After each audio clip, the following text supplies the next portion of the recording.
आज हम स्टार्ट करने वाले हैं 12th क्लास ज्योग्राफी का 5वां चैप्टर प्राथमिक क्रियाएं। तो सबसे पहले आर्थिक क्रिया देख लेते हैं। तो मनुष्य की वे सभी क्रियाएं जिनसे आय की प्राप्ति होती है आर्थिक क्रियाएं कहलाती हैं। मानव के सभी क्रियाकलाप आर्थिक भूगोल के अंतर्गत आते हैं।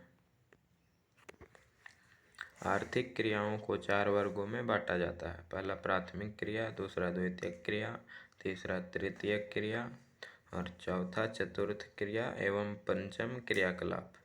तो इस चैप्टर में हमें सिर्फ प्राथमिक क्रिया के बारे में पढ़ना है। तो हमारा टॉपिक है प्राथमिक क्रिया। तो प्राथमिक क्रियाएं वे क्रियाएं हैं जिनके लिए मनुष्य प्रत्यक्ष रूप से प्राकृतिक पर्यावरण पर निर्भर है।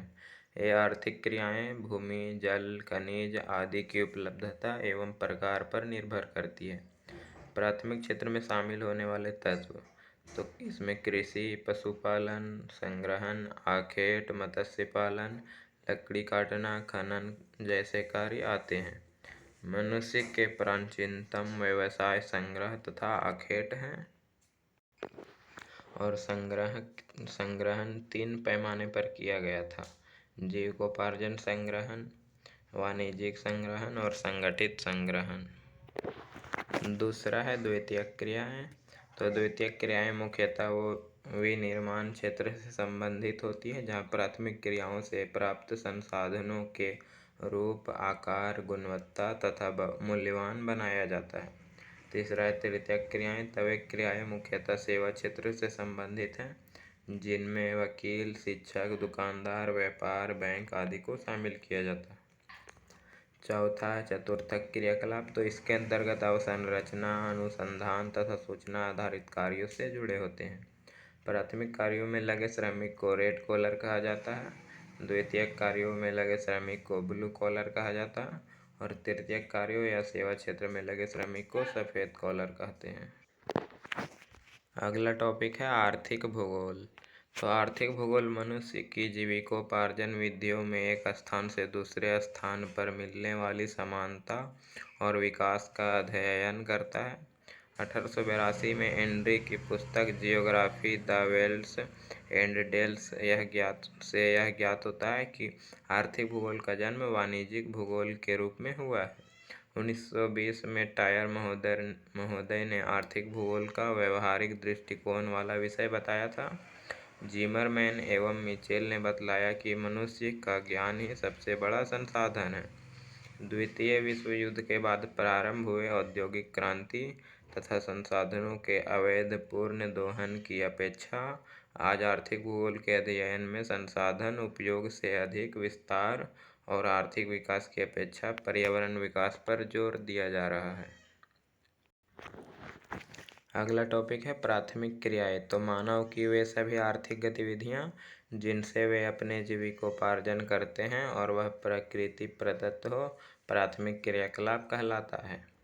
अगला है आखेट। तो मानव सभ्यता का प्रारंभिक युग में आदिकालीन मानव अपने जीवन निर्वाह के लिए अपने समीप के वातावरण पर निर्भर रहता था।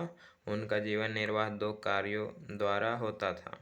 पहला पशुओं का आखेट कर और दूसरा अपने समीप के जंगलों से खाने योग्य जंगली पौधों एवं कंदमूल आदि को एकत्रित करना।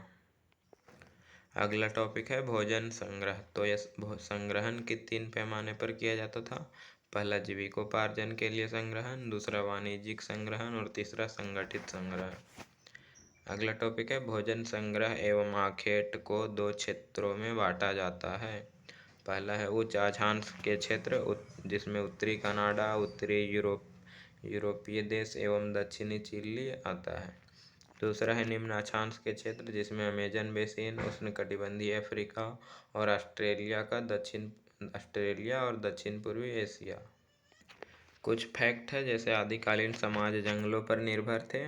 अति शीत एवं अत्यंत गर्म प्रदेश के रहने वाले लोग आखेट द्वारा जीवन यापन करते थे और अवैध शिकार के कारण जीवों की कई प्रजातियां या तो लुप्त हो गई या संकटापन्न हो गई, जिसका कारण प्रौद्योगिकी का विकास होना है। अगला टॉपिक है पशुचारण। तो पशुचारण का तात्पर्य है कि जब पशुओं को संगठित कर उनका पालन पोषण कर जीवन निर्वाह करना। आखेट पर निर्भर रहने वाले समूहों ने जब यह महसूस किया कि इससे भरण पोषण नहीं हो सकता है, तब मानव समुदाय ने पशुओं को चयन करके पालतू बनाने लगे और उन्हें उचित देखभाल करते हुए दैनिक जीवन के उपायों में उपयोग करने लगे।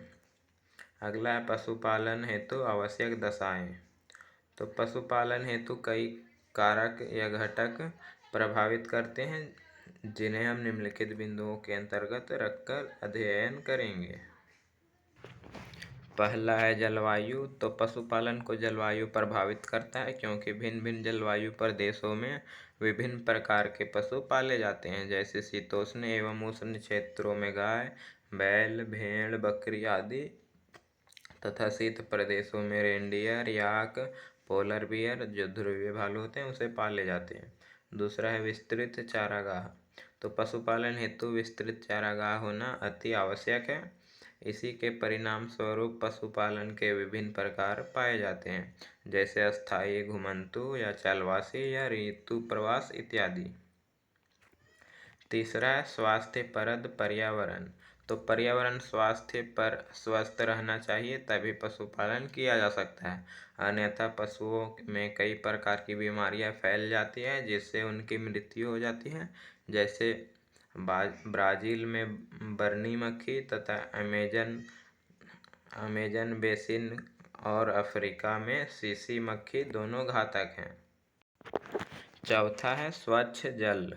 तो जिस तरह मानव के लिए जल आवश्यक होता है, पशुओं के लिए भी स्वच्छ जल का होना आवश्यक है, चूँकि जल पशुओं के पेयजल के रूप में तथा धोने के काम में लाया जाता है। पांचवा है विरल जनसंख्या।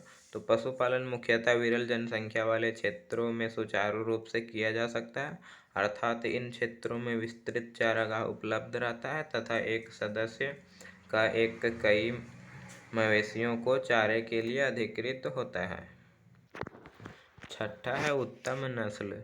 तो पशुपालन उत्तम नस्ल से प्रभावित होता है, चूँकि कम संख्या उत्तम नस्ल के पशु रहने पर पशुपालन को भरण पोषण हो जाता है, किंतु उत्तम नस्ल न रहने पर अधिक संख्या में पशु होने के बावजूद उनकी अच्छी तरह से भरण पोषण नहीं हो पाता है। अगला टॉपिक है पशुपालन के प्रकार। तो सामान्यतः पशुपालन को दो भागों में बांटा जा सकता है। पहला चलवासी पशुचारण और दूसरा वाणिज्यिक पशुचारण। तो चलवासी पशुचारण देखते हैं। तो यह एक प्राचीन जीवन निर्वाह पशुचारण है, जिसमें पशुचारक अपने अपने पशुओं को लेकर चारे की खोज में एक स्थान से दूसरे स्थान पर घूमते हैं। इसमें पशुओं की विशेष देखभाल नहीं की जाती है। इसमें पशुओं को प्राकृतिक रूप से उगने वाली घास पर निर्भर रहना पड़ता है। इसमें एक साथ बहुत सारे पशुओं को पाला जाता है। अर्थ देखें तो चलवासी पशुचारण में पशुपालक समुदाय चारे एवं जल की खोज में एक स्थान से दूसरे स्थान पर घूमते रहते हैं।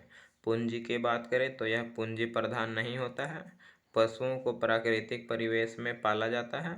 और अगर पशुओं की देखभाल की बात करें तो पशु प्राकृतिक रूप से बड़े होते हैं और उनकी विशेष देखभाल नहीं की जाती है। पशुओं के प्रकार की बात करें तो चलवासी पशुपालक एक ही समय में विभिन्न प्रकार के पशु रखते हैं, जैसे सहारा व एशिया के मरुस्थलों में भेड़, बकरी व ऊँट पाले जाते हैं। अगर चलवासी पशुचारण का प्रमुख क्षेत्र की बात करें तो इसके 3 प्रमुख क्षेत्र हैं। पहला है उत्तरी अफ्रीका के अटलांटिक तट के अरब प्रायद्वीप होते हुए मंगोलिया एवं मध्य चीन, सहारा मरुस्थल, सऊदी अरब, इराक, ईरान, अफगानिस्तान। दूसरा है यूरोप व एशिया के टुंड्रा प्रदेश। तीसरा है दक्षिण पश्चिम अफ्रीका एवं मेडागास्कर द्वीप। अब ऋतु प्रवास क्या होता है? तो नए चारागाह की खोज में चलवासी पशुचारक समतल भागों एवं पर्वतीय क्षेत्रों में लंबी दूरियां तय करते हैं। गर्मियों में मैदानी भाग से पर्वतीय चारागाह की ओर एवं शीत ऋतु में पर्वतीय भाग से मैदानी चारागाहों की ओर प्रवास करते हैं। इस गतिविधि को ऋतु प्रवास कहा जाता है। ऋतु प्रवास को इस चार्ट के द्वारा समझ सकते हैं कि मैदानी भाग है वह गर्मी जब आएगा तो पर्वतीय भाग में चले जाएंगे, और पर्वतीय भाग से जब ठंडा का समय आएगा तो मैदानी भाग में आ जाएंगे। यहाँ तीर के निशान से समझ सकते हैं। दूसरा पशुपालन का प्रकार है वाणिज्यिक पशुधन पालन। तो यह एक व्यक्तिगत पशुपालन है, यह एक पूंजी प्रधान पशुपालन है। इसमें केवल किसी एक विशेष प्रकार के पशु को पाला जाता है। इसमें पशुओं को एक फार्म में पाला जाता है, एक ठो घर बनाकर। इसमें पशुओं की विशेष देखभाल की जाती है एवं उन्हें वैज्ञानिक पद्धति से पाला जाता है। प्रमुख पशु में भेड़, बकरी, गाय, बैल, घोड़े, सूअर आदि आते हैं, जिसे वाणिज्यिक पशुधन पालन में पाला जाता है। इसका अर्थ की बात करें तो वाणिज्यिक पशुपालन एक निश्चित स्थान पर विशाल क्षेत्र वाले फार्म पर किया जाता है और उनके चारे की व्यवस्था स्थानीय रूप से की जाती है। पूंजी की बात करें इसमें तो चलवासी पशुचारण की अपेक्षा वाणिज्यिक पशुपालन अधिक व्यवस्थित एवं पूंजी प्रधान होता है।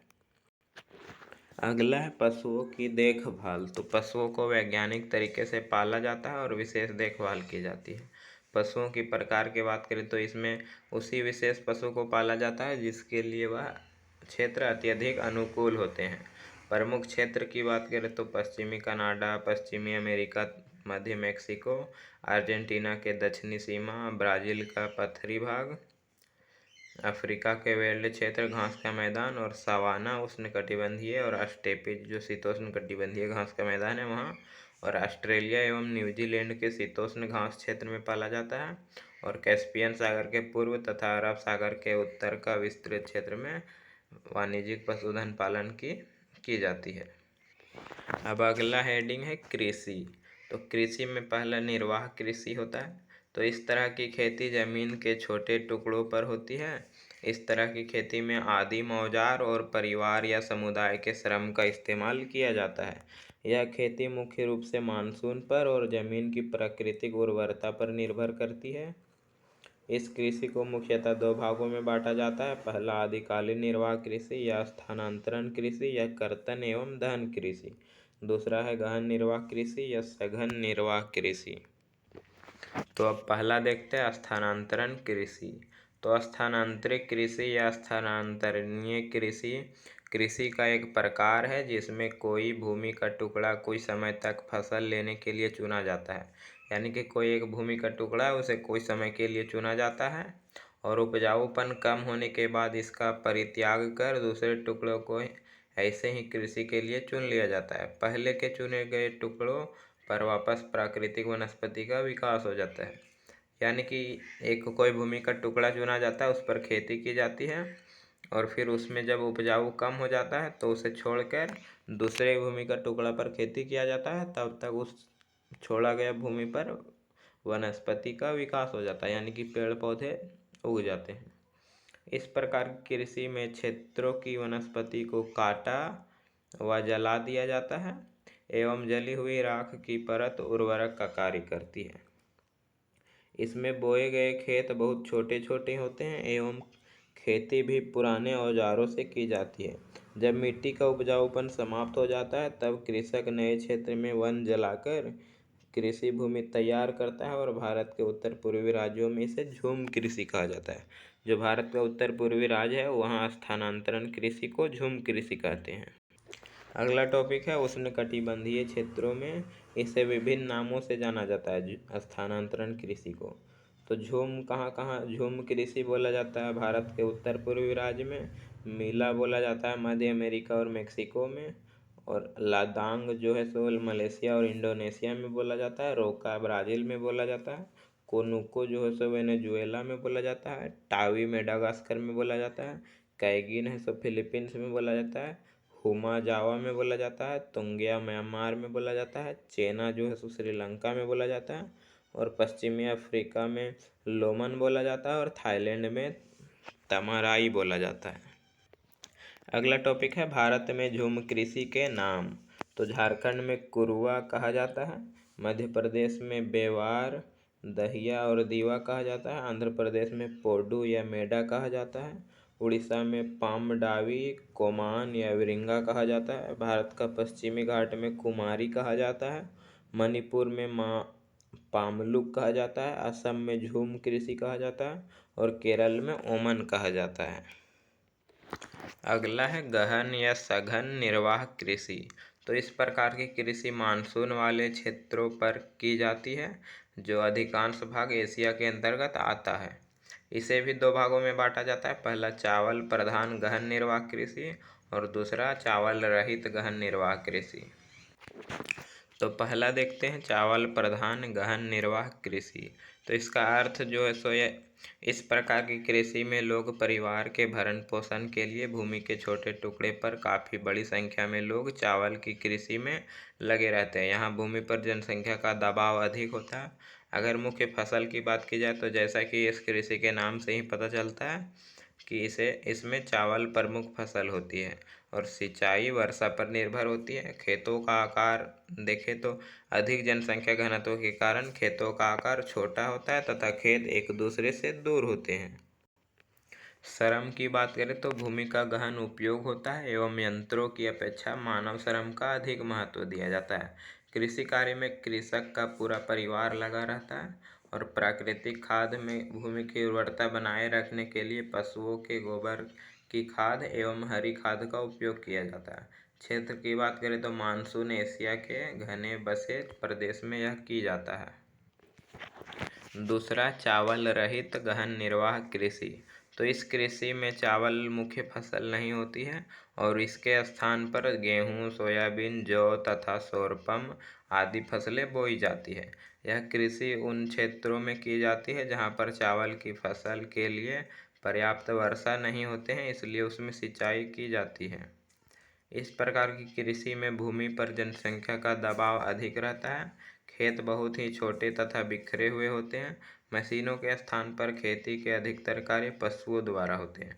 मुख्य क्षेत्र की बात करें तो उत्तरी कोरिया, उत्तरी जापान, मंचूरिया, गंगा सिंधु के मैदानी भाग भारत में है, वहाँ की जाती है चावल रहित गहन निर्वाह कृषि।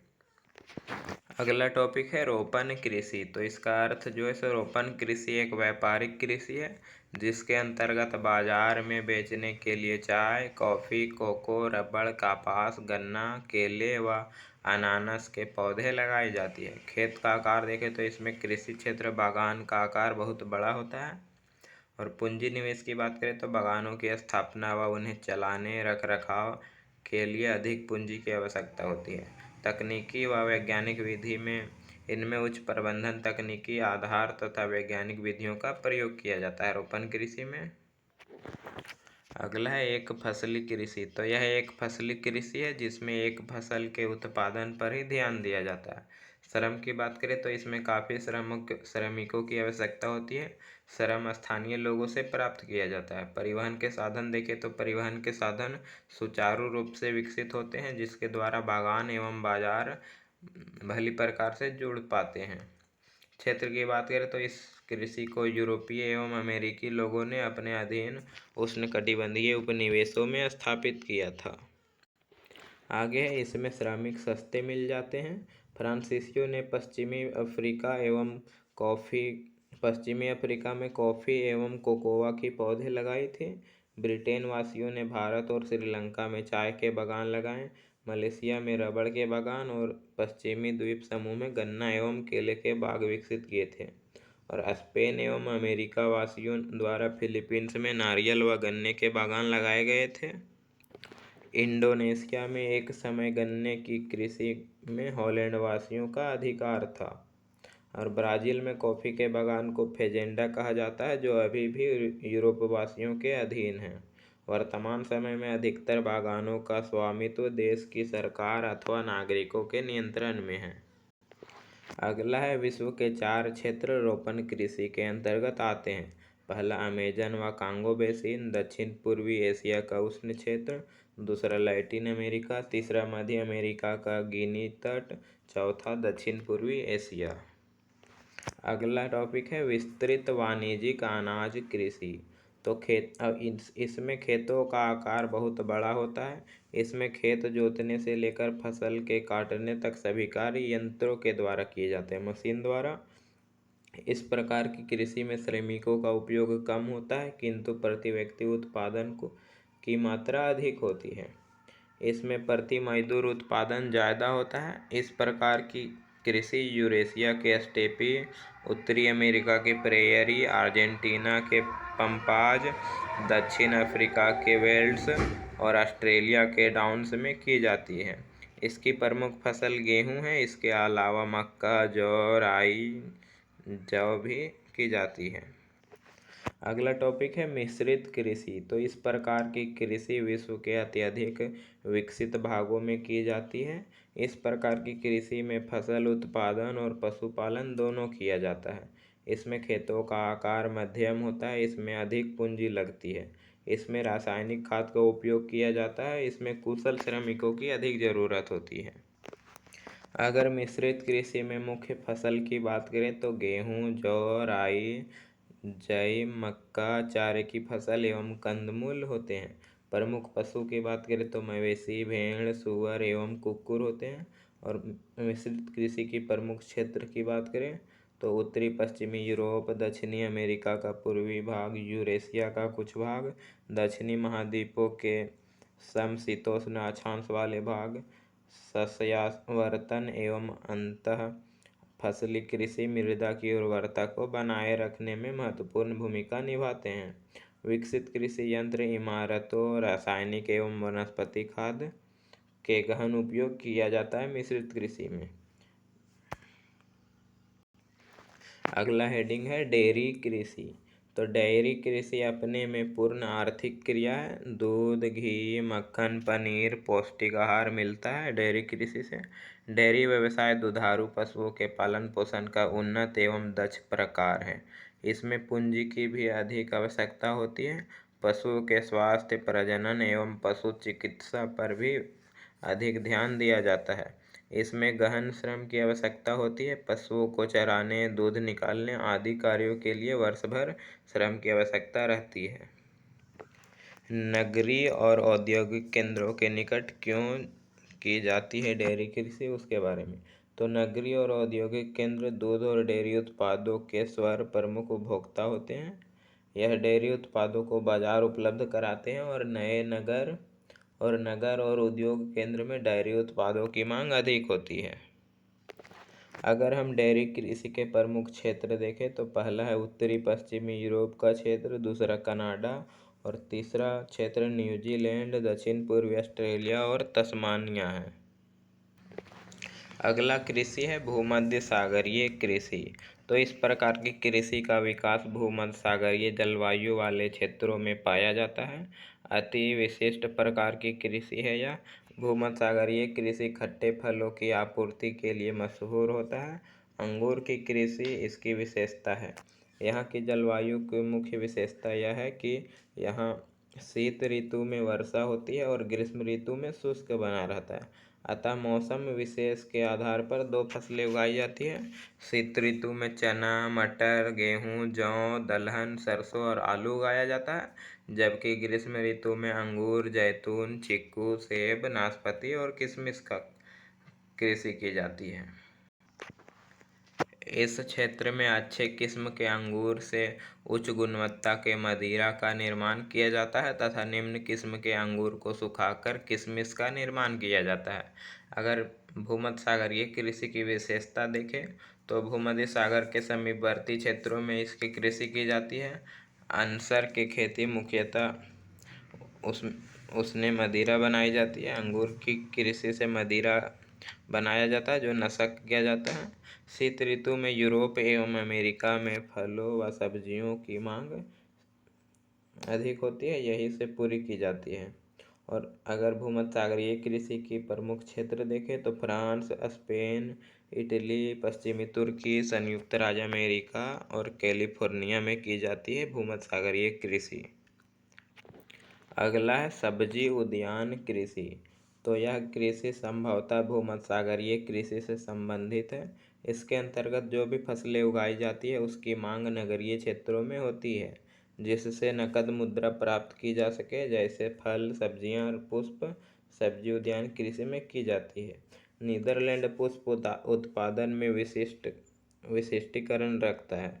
यहाँ का बागवानी फसल विशेषता ट्यूलिप पूरे यूरोप के शहरों में भेजा जाता है। जिन क्षेत्रों में सब्जियां एवं पुष्प फल की कृषि की जाती है और वह यातायात के साधनों में ट्रकों द्वारा निकटवर्ती शहरों तक पहुंचाया जाता है, वहां इसे ट्रक खेती या सब्जी कृषि के नाम से जाना जाता है। पश्चिमी यूरोप एवं पूर्वी अमेरिका के औद्योगिक क्षेत्रों में उद्यान कृषि के अलावा कारखाना कृषि भी की जाती है, जिसमें गाय, बैल, कुक्कुट, सूअर प्रमुख हैं। इसके उत्पादों को कारखाना तक पहुंचाकर नए नए रूपों में बदलकर शहरों के विभिन्न भागों तक पहुंचाया जाता है, जैसे दूध से बनी सामग्री। अगला कृषि है सहकारी कृषि। तो इसमें कृषकों का एक समूह होता है जो कि अपनी कृषि से अधिक लाभ कमाने के लिए इच्छा से एक सहकारी संस्था बनाकर कृषि करता है। सहकारी संस्था कृषकों को हर प्रकार से मदद देती है और कृषि की सारी समस्याएं जैसे बीज, खाद, कीटनाशक दवाइयाँ बिक्री हेतु उचित बाजार का दायित्व संस्था पर होता है। सहकारी आंदोलन एक शताब्दी पूर्व शुरू किया गया एवं पश्चिमी यूरोप के डेनमार्क, नीदरलैंड, बेल्जियम, स्वीडन तथा इटली में सफलतापूर्वक चला।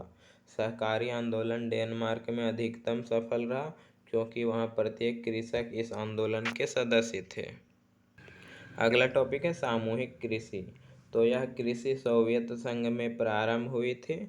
इस कृषि को सोवियत संघ में कोलखोज कहा जाता था। इसमें सभी कृषक मिलकर खेती करते हैं और उत्पादन के साधनों पर नियंत्रण सरकार का होता था। अब हम लोग देखते हैं, कृषि खत्म हो गया, अब देखते हैं खनन। तो भूपर्पट्टी से मूल्यवान धात्विक और अधात्विक खनिजों को निकालने की प्रक्रिया को खनन कहते हैं। खनन के दो प्रकार है, पहला भूमिगत खनन, दूसरा धरातलीय खनन। तो हम देखते हैं धरातलीय खनन। तो धरातलीय खनन अपेक्षाकृत आसान, सुरक्षित और सस्ता होता है। इस खनन में सुरक्षात्मक उपायों एवं उपकरणों पर अतिरिक्त खर्च अपेक्षाकृत कम होता है। खनिजों के भंडार धरातल के निकट ही कम गहराई पर होता है और धरातलीय खनन को विस्तृत खनन भी कहा जाता है। अगला है भूमिगत खनन या कुपकी खनन। तो भूमिगत खनन बहुत जोखिमपूर्ण तथा असुरक्षित होता है। सुरक्षात्मक उपायों एवं उपकरणों पर अत्यधिक खर्च होता है। इस दुर्घटनाओं की संभावना अधिक होती है इसमें, और खाने काफ़ी गहराई पर होती है जहाँ से निकाला जाता है खनिजों को। इन खानों में वेधन मशीन, माल ढोने वाली गाड़ियों तथा वायु संचार प्रणाली की आवश्यकता होती है। इस विधि में लंबा वक्त को पकड़ाई तक स्थित होता है तथा उसमें एक विशेष प्रकार का लिफ्ट वेधक के सहारे श्रमिक खनिजों तक पहुंचते हैं तथा खनिजों का निष्कर्षण एवं परिवहन धरातल तक किया जाता है। इस प्रणाली में माल ढोने के लिए गाड़ियों तथा वायु संचार प्रणाली की आवश्यकता होती है। यहाँ जहरीली गैसें एवं बाढ़ के कारण कई बार दुर्घटनाएं होने का भय रहता है। जैसे भारत के कोयले खदानों में आग लगने की घटनाएं कई बार घट चुकी हैं।